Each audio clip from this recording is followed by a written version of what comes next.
Voy a hablar de las resistencias antibióticas. ¿Qué es un antibiótico? Un antibiótico es una sustancia química capaz de inhibir el crecimiento o matar las bacterias patógenas. Hoy en día se pueden crear de manera artificial, pero tiempo atrás eran producidos de forma natural por los microorganismos, y entre ellos se encontraban las bacterias. Es decir, las propias bacterias han permitido desarrollar los instrumentos para acabar con ellas.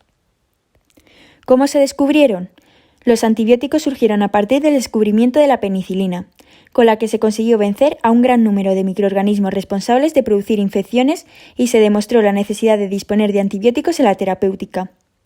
El hallazgo ocurrió por casualidad. Alexander Fleming era profesor de bacteriología en el St. Mary's Hospital en Londres durante 1928, y en unas vacaciones se marchó sin limpiar a conciencia el laboratorio. A la vuelta, Fleming empezó a limpiar las placas Petri sucias. En aquellas placas Petri se habían estado experimentando con bacterias, concretamente Staphylococcus aureus, y observó algo raro en una de ellas. Había crecimiento de moho, y a su alrededor un halo libre de bacterias. Aquel moho desprendía una sustancia capaz de inhibir el crecimiento bacteriano. Enseguida aisló el hongo y probó su eficacia contra varios tipos de bacterias. Charles Thom identificó al hongo como perteneciente a la especie Penicillium notatum, y Fleming bautizó la sustancia como penicilina. En 1929, Fleming publicó sus hallazgos sobre la penicilina. A pesar de la importancia potencial de la noticia, el hallazgo pasó algo desapercibido, y no fue hasta 1943 cuando se sometió a ensayos clínicos. Su primer uso a gran escala se dio durante la Segunda Guerra Mundial, para tratar a los soldados heridos en el día D.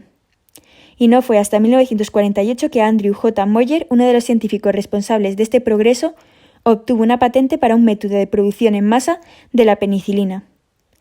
A partir de entonces se produjo un antes y un después en la historia de la medicina.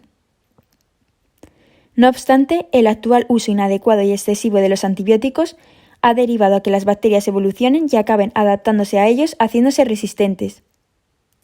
Las bacterias evolucionan a través de mutaciones en su material genético y poseen la capacidad de transferir estos genes que les hacen resistentes a otras bacterias o a sus descendientes.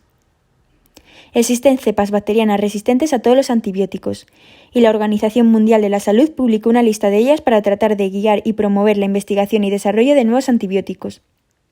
Algunos ejemplos son Acinetobacter, Pseudomonas y varias enterobacteriáceas como Klebsiella, E. coli, Serratia y Proteus, las cuales pueden provocar infecciones graves y a menudo letales, como infecciones de la corriente sanguínea y neumonías.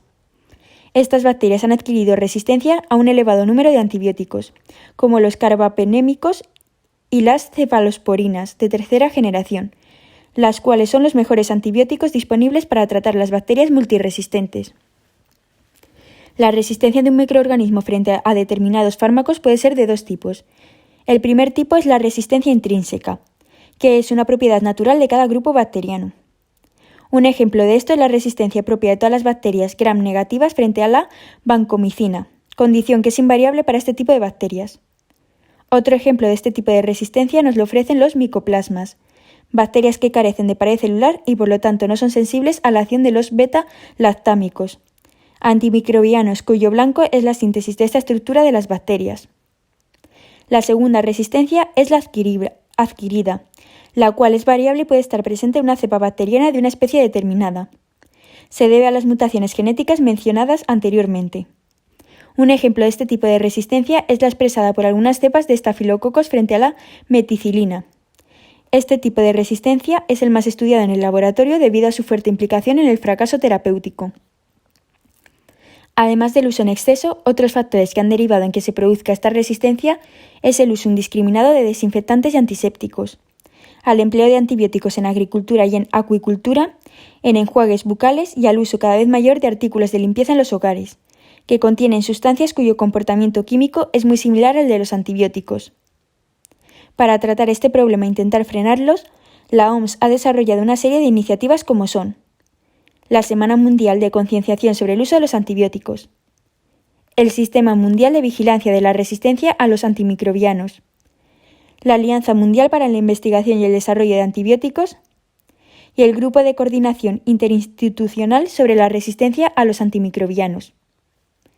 En cuanto al ámbito de la odontología, se emplean los antibióticos si existe presencia de infección en los tejidos blandos.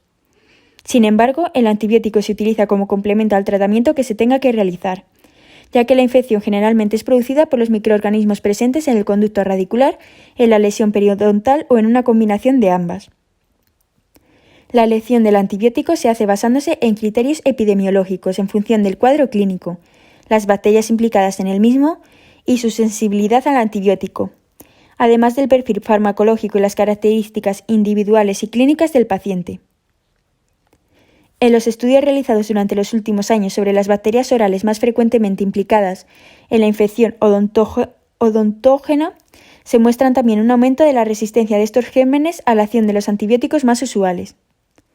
Así, se ha detectado un incremento de la resistencia a macrólidos, betalactámicos y clindamicina en cepas tanto de Streptococcus viridans como de Porphyromonas prevotella y Fusobacterium, productoras de beta-lactamasa aisladas en la cavidad bucal.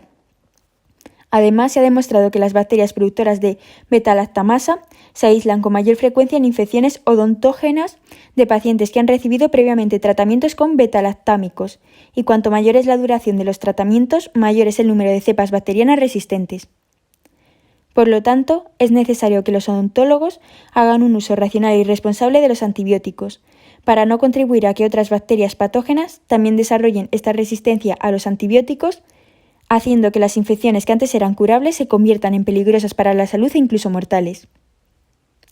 Relacionando este problema con nuestra situación actual de crisis sanitarias por el COVID-19, se está investigando una vacuna para erradicar la enfermedad. No obstante, los virus también poseen la capacidad de mutar y pueden multiplicarse en cuestión de horas.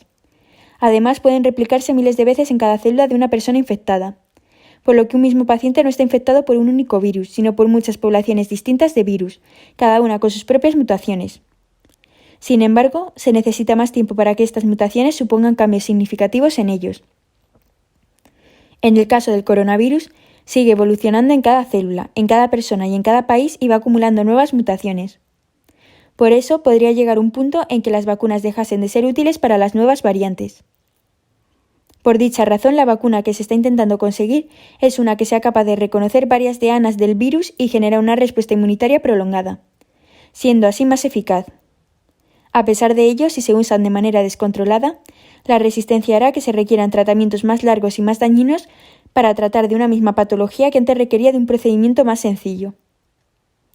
El papel que podemos llevar a cabo los ciudadanos para contribuir a este problema es seguir las indicaciones de los médicos y tomar los antibióticos solo cuando sean prescritos y no presionar para que nos los receten si no es necesario.